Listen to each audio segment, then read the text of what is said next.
তীরে বসে থাকলে কখনোই কেউ সাঁতার শিখতে পারে না। মুক্ত পেতে হলে সাঁতার শিখতে হবে, জলের গভীরতায় ডুব দিতে হবে, সাহস প্রদর্শন করতে হবে, ভয়কে ত্যাগ করতেই হবে। ঠিক সেভাবে জীবনে যদি উন্নতি করতে চান তাহলে সমস্যার সম্মুখীন হতেই হবে। সকল সমস্যার সমাধান অবশ্যই সন্ধান করতে হবে, কারণ জীবনে পথ কখনোই শেষ হয় না, শুধু আমরাই সাহস হারিয়ে ফেলি। সমস্যার ভয়ে ভীত হয়ে তার থেকে দূরে সরে যাই। না আমরা এগোতে পারি আর না সফল হতে পারি। পরিশ্রম করার পরিবর্তে নিজের ভাগ্যকে দোষারোপ করতে থাকি। সেই জন্য যদি জীবনে সমস্যার মুখোমুখি হন, সাহস দেখান, সমাধান স্বয়ং পেয়ে যাবেন। জল, ভোজন, ব্যক্তি আর ব্যক্তিত্ব, এ তো কেবল কয়েকটি উদাহরণ।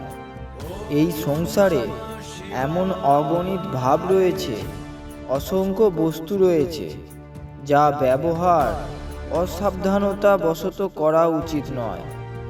ভালো শব্দ আর সাবধানে ব্যবহার করা সময় সর্বদা আপনাকে সাফল্য আর শ্রেষ্ঠত্বের শিখরে পৌঁছে দেবে। আর অন্যদিকে কটু বাণী আর অপচয় করার সময় সর্বদা আপনার পতনের কারণ হয়ে ওঠে।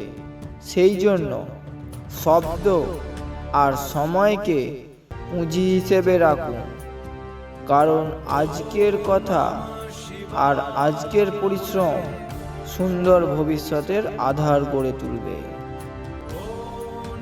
সারা যুগ ধরে মানুষ অর্থ সন্ধান করছে, কিন্তু এই সহজ সন্ধান এর সমাপ্তি এখনো হয়নি।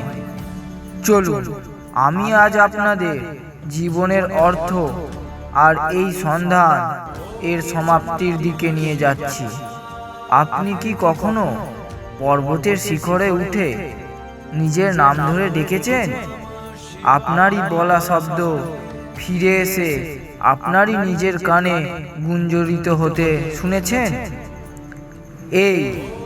এটাই হলো জীবন, একটি প্রতিধ্বনি মাত্র, যার মধ্যে সবকিছু ফিরে আপনার কাছেই আসে। ভালো, মন্দ, প্রেম, ক্রোধ, সত্য, মিথ্যা, যা আপনি এই সংসারকে দেবেন, জীবনে তাই আপনার কাছে ফিরে আসবে। সেই জন্য স্থিতি আর পরিস্থিতি যাই হোক না কেন, সামনের ব্যক্তির আচরণ যাই হোক না কেন, আপনার আচরণ সর্বদা উত্তম রাখবেন। তারপর দেখুন কিভাবে সুখ আর সমৃদ্ধি আপনার জীবনে গুঞ্জরিত হয়।